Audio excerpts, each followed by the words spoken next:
Hi guys, Constance here from Cosmopolitan Cornbread. I'm sitting here at my table getting ready to do my Sunday reading for the Reading the Bible in a Year plan. We are still in the book of Exodus in the Old Testament and Matthew in the New Testament. If you are new to my channel or just came across this video, I'm doing a Reading of the Bible in a Year plan, and I check in every Sunday and do the Sunday reading on video, and then everyone can read on their own throughout the week. I have a free printable reading plan that you can download and print for your own use.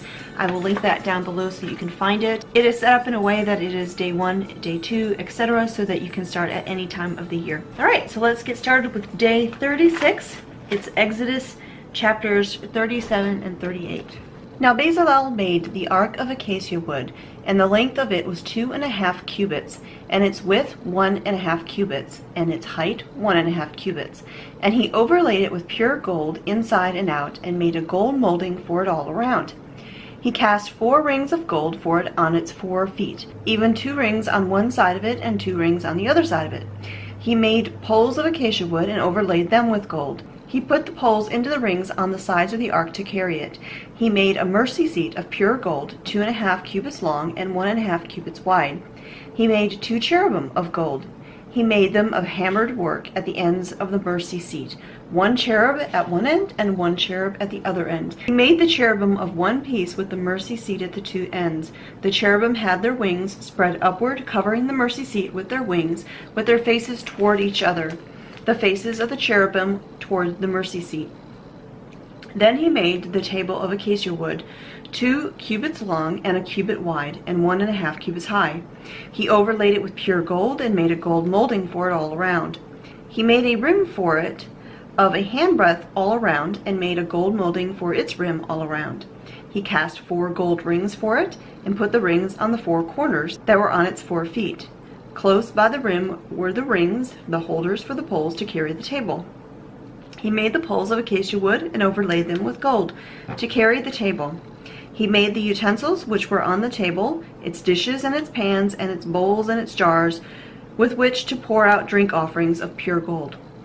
He then made the lampstand of pure gold. He made the lampstand of hammered work.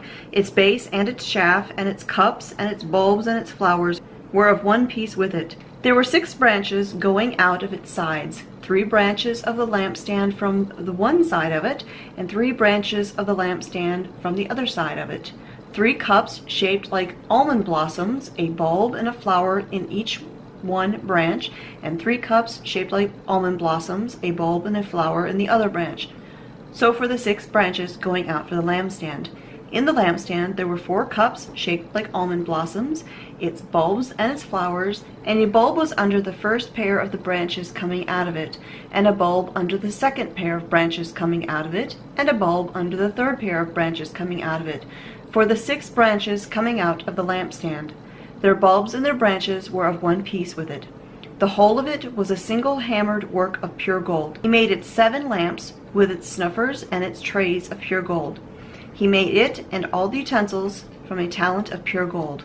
Then he made the altar of incense of acacia wood, 1 cubit long and 1 cubit wide square, with 2 cubits high. Its horns were of one piece with it. He overlaid it with pure gold, its top and its sides all around, and its horns he made a gold molding for it all around. He made 2 golden rings for it under its molding, on its 2 sides, on opposite sides, as holders for the poles with which to carry it. He made the poles of acacia wood and overlaid them with gold. And he made the holy anointing oil and the pure fragrant incense of spices, the work of a perfumer. Chapter 38. Then he made the altar of burnt offerings of acacia wood, 5 cubits long and 5 cubits wide square, and 3 cubits high. He made its horns on its 4 corners, its horns being of one piece with it, and he overlaid it with bronze. He made all the utensils of the altar, the pails and the shovels and the basins, and the flesh hooks and the fire pans. He made all of the utensils of bronze. He made for the altar a grating of bronze network beneath, under its ledge reaching halfway up.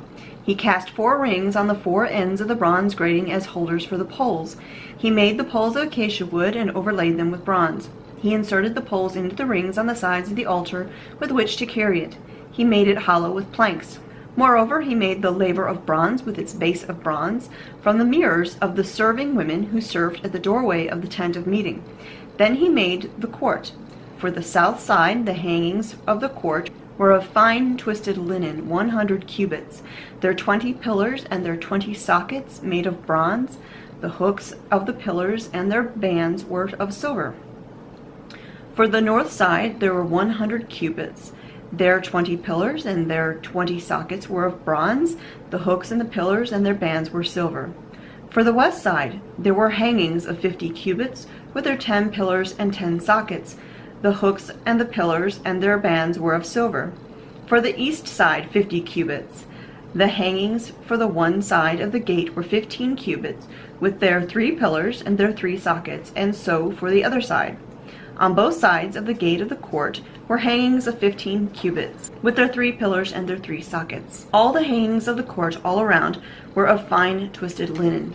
The sockets for the pillars were bronze, the hooks of the pillars and their bands of silver, and the overlaying of their tops of silver, and all the pillars of the court were furnished with silver bands. The screen of the gate of the court was the work of the weaver, of blue and purple and scarlet material and fine twisted linen. And the length was 20 cubits, and the height was 5 cubits, corresponding to the hangings of the court. Their 4 pillars and their 4 sockets were of bronze, their hooks were of silver, and their overlaying of their tops and their bands were of silver. All the pegs of the tabernacle and of the court all around were of bronze.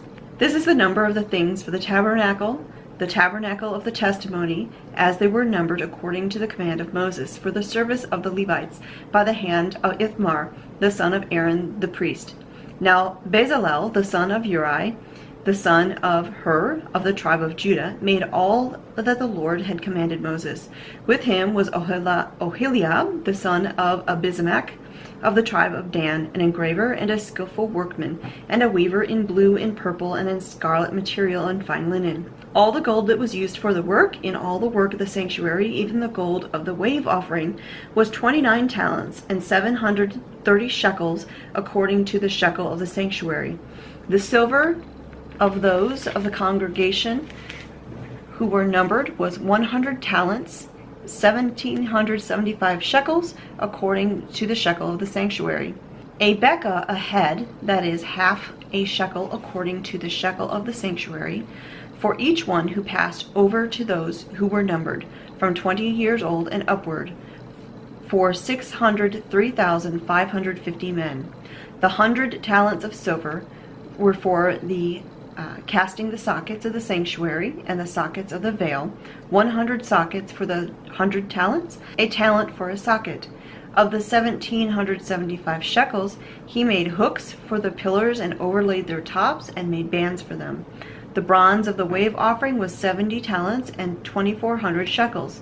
With it he made the sockets of the doorway of the tent of the meeting, and the bronze altar and the bronze grating, and all the utensils of the altar, and all the sockets of the court all around, and of the sockets of the gate of the court, and the pegs, and the tabernacle, and all the pegs of the court all around. Whew. Alrighty, Matthew chapter 23, verses 23 through 39. Woe to you, scribes and Pharisees, hypocrites! For you tithe mint and dill and cumin, and have neglected the weightier provisions of the law, justice and mercy and faithfulness. But these are the things you should have done, without neglecting the others. You blind guides, you who strain at a gnat and swallow a camel. Woe to you, scribes and Pharisees, hypocrites! For you clean the outside of the cup and of the dish, but inside they are full of robbery and self-indulgence. You blind Pharisee, first clean the inside of the cup and of the dish, so that the outside of it may become clean also. Woe to you, scribes and Pharisees, hypocrites!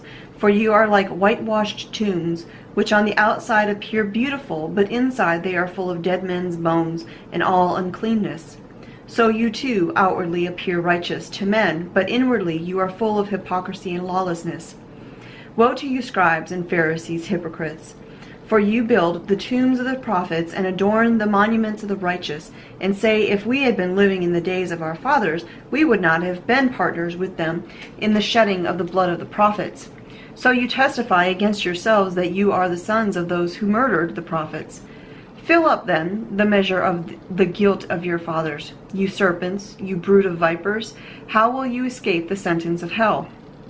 Therefore, behold, I am sending you prophets and wise men and scribes. Some of them you will kill and crucify, and some of them you will scourge in your synagogues and persecute from city to city, so that upon you may fall the guilt of all the righteous blood shed on earth, from the blood of righteous Abel to the blood of Zechariah, the son of Berechiah, whom you murdered between the temple and the altar.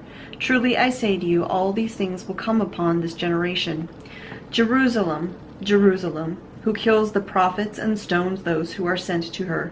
How often I wanted to gather your children together, the way a hen gathers her chicks under her wings, and you were unwilling. Behold, your house is being left to you desolate. For I say to you, from now on, you will not see me until you say, Blessed is he who comes in the name of the Lord. And just to reiterate something that I've mentioned in my previous scripture videos, I'm reading from the NASB version of the Bible. That's just my preferred version. You're welcome to read, of course, from any version that you prefer. And I do these readings without any sort of commentary because that's not what these videos are about. So thanks for joining me, and I will talk to y'all next time.